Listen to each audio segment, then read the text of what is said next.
Salut, aujourd'hui je t'emmène avec moi en Thaïlande.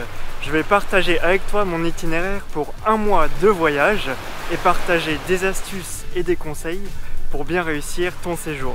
Pour ce voyage, je vais commencer directement par Bangkok, puis on va aller vers le nord, Ayutthaya, Sukhothai, Chiang Mai, pour découvrir la culture thaïlandaise et ses magnifiques temples. Ensuite, je vais prendre un vol directement vers Phuket pour découvrir le sud et les belles plages de la Thaïlande. On ira d'abord sur l'île qui est mon coup de cœur du séjour, puis on se rendra sur l'île de Koh Phi Phi pour ensuite aller dans la région de Krabi et enfin on terminera à l'île de Koh Samui. La devise du pays est le baht et quelqu'un qui possède beaucoup de bahts, eh bien c'est un Batman. Actuellement 36 bahts valent 1 euro. Même si ça a beaucoup augmenté sur ces 10 dernières années, la Thaïlande reste une destination bon marché. Tu peux trouver des hébergements décents à 30 euros la nuit avec salle de bain privative et tu peux manger pour 4-3 euros. T'es prêt? Ça va être un super voyage. C'est parti, on y va.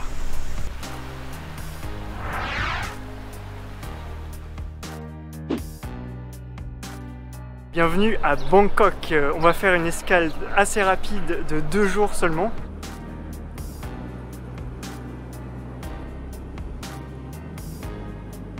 On va commencer directement par le temple le plus emblématique de Bangkok, le Wat Arun, qui veut dire temple de l'aube. On se dirige vers le Wat Pho qui se trouve à quelques minutes. L'endroit à ne pas rater du complexe, c'est un énorme Bouddha doré qui fait 45 mètres de longueur pour 15 mètres de hauteur. L'autre chose à faire, c'est de faire une petite balade en bateau dans les Klong de Bangkok.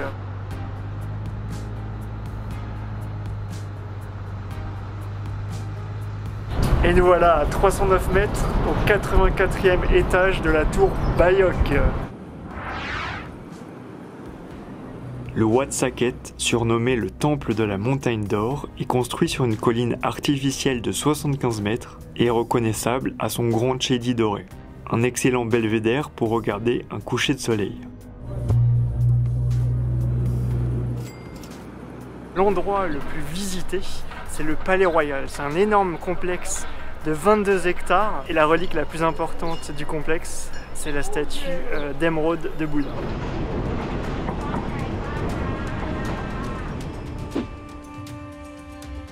Alors Ayutthaya se situe à environ 80 km de Bangkok et c'est l'ancienne capitale du royaume de Siam avant l'invasion des Birmans en 1767. Il y avait autrefois plus de 375 temples. Tu peux acheter ce ticket qui te laisse entrer dans les temples les plus impressionnants pour 220 bahts.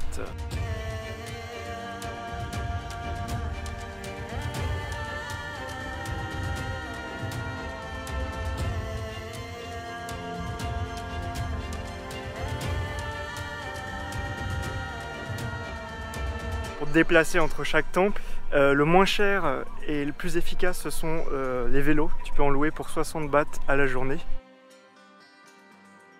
Et nous voici enfin à Sukhothai, dans le parc national classé au patrimoine mondial de l'UNESCO, qui se trouve à 6 heures environ en bus depuis Ayutthaya ou Chiang Mai.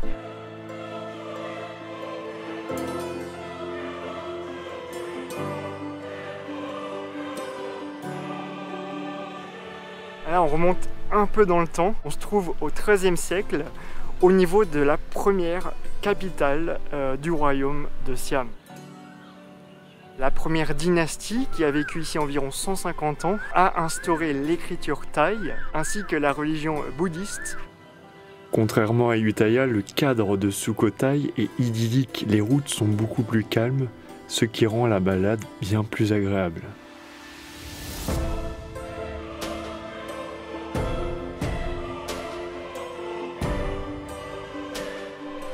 On vient juste d'arriver à la ville de Chiang Mai, située dans le nord de la Thaïlande. Aujourd'hui, c'est la deuxième plus grande ville de Thaïlande, que je trouve d'ailleurs beaucoup plus agréable que Bangkok.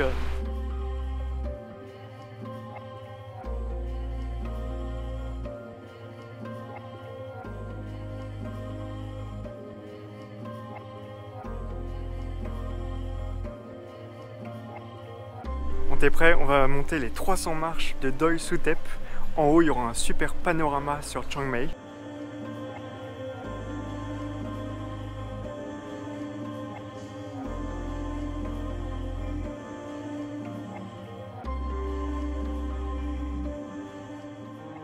Ensuite, on organise une excursion pour aller voir des éléphants. Je vous rassure tout de suite, il est hors de question pour nous de monter à dos d'éléphant, surtout quand on sait de la façon dont ils sont traités. On commence par les nourrir. Après, c'est l'heure du bain. On leur met de l'argile, ils adorent ça. À 2h30 environ en voiture depuis Chiang Mai, on fait une excursion à la journée à Chiang Rai. Et ce qui vaut vraiment le détour, c'est ce magnifique temple blanc.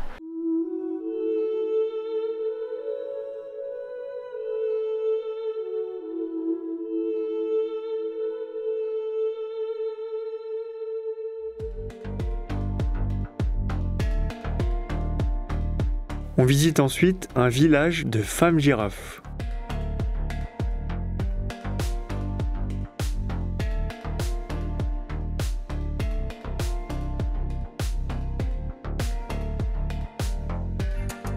Ensuite, on visite ce magnifique temple bleu.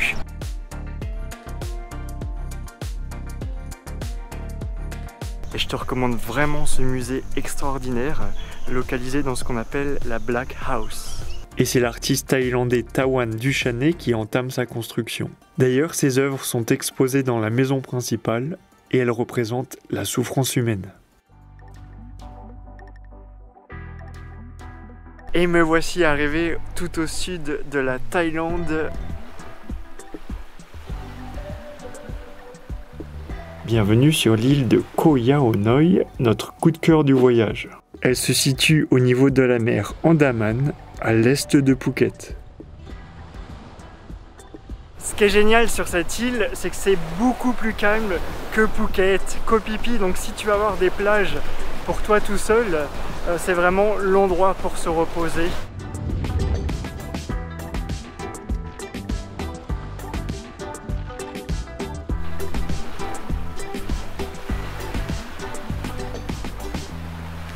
Tu peux aussi organiser une excursion en bateau à la demi-journée qui va t'emmener sur 4 îles différentes.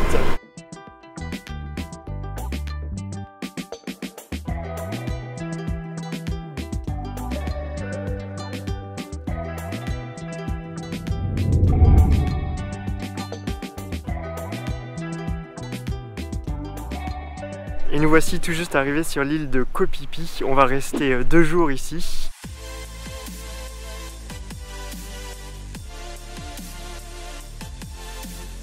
C'est sur ces îles que tu vas trouver les eaux les plus transparentes. Donc si tu aimes bien faire masque et tuba ou de la plongée, c'est vraiment magnifique. Tu vas pouvoir voir plein de coraux et de poissons par ici.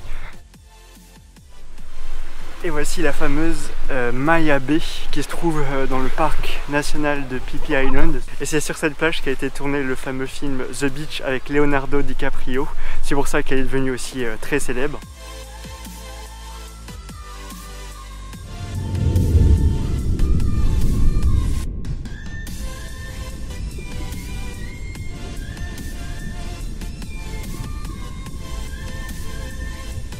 Ensuite, on se rend sur Bamboo Island, une magnifique île à la plage au sable blanc.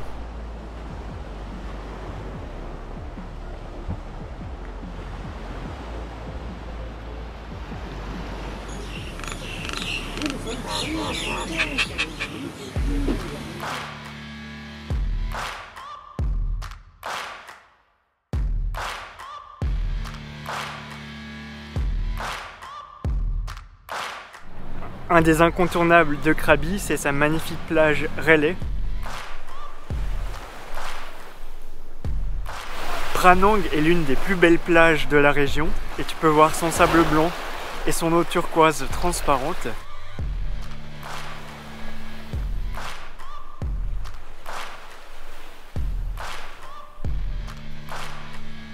Je me trouve ici sur la plage de Ao Nang et c'est de ce côté que tu vas trouver tout un tas d'hôtels, de restaurants et de commerces, endroit parfait pour ton séjour.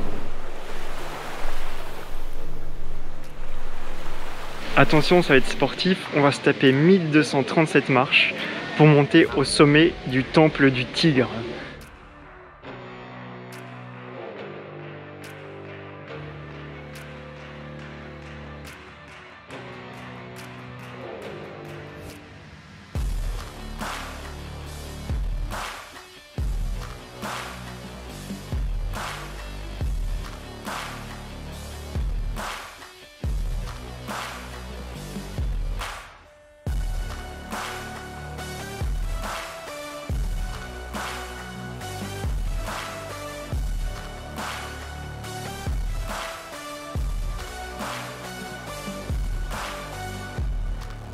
On va visiter la magnifique baie de Panga, c'est un endroit unique au monde avec des pitons calcaires qui sortent de la mer. Ici je me trouve sur la plage la plus célèbre où a été tourné L'homme au pistolet d'or, James Bond.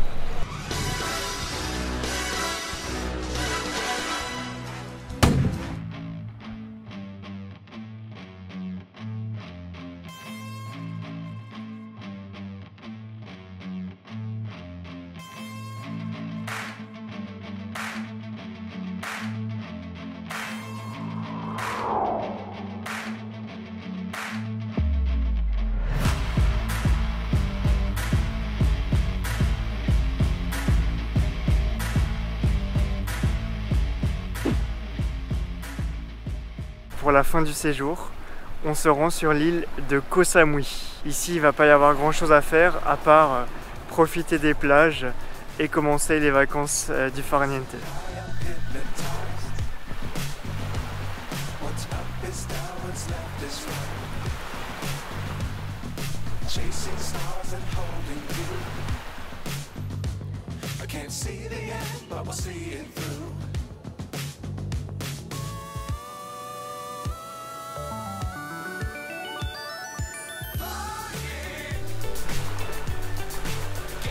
Pour se déplacer en Thaïlande, tu vas avoir une multitude de choix.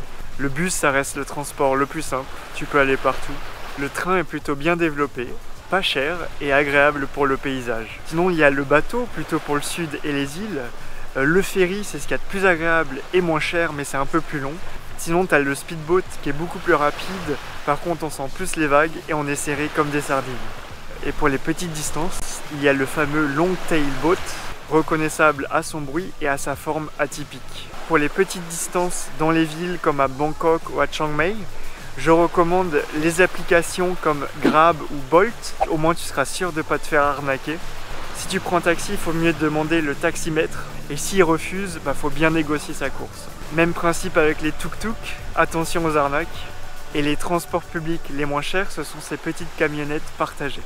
Et voilà, ce sera tout pour moi pour cette vidéo. J'espère vous avoir fait voyager à travers ces images. Tu pourras voir sur ma chaîne des vidéos plus détaillées sur chaque lieu mentionné dans cette vidéo.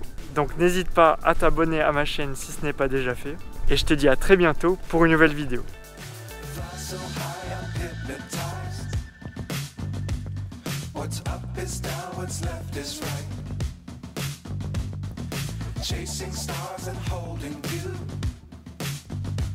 I can't see the end, but we'll see it through.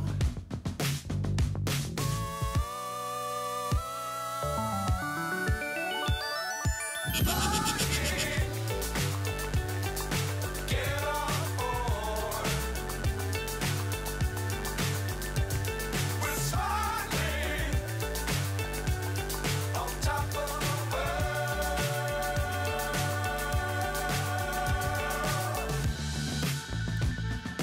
Dangerous times, don't fly too high. Be sure to keep the ground in sight. Fly forever if you keep it tight.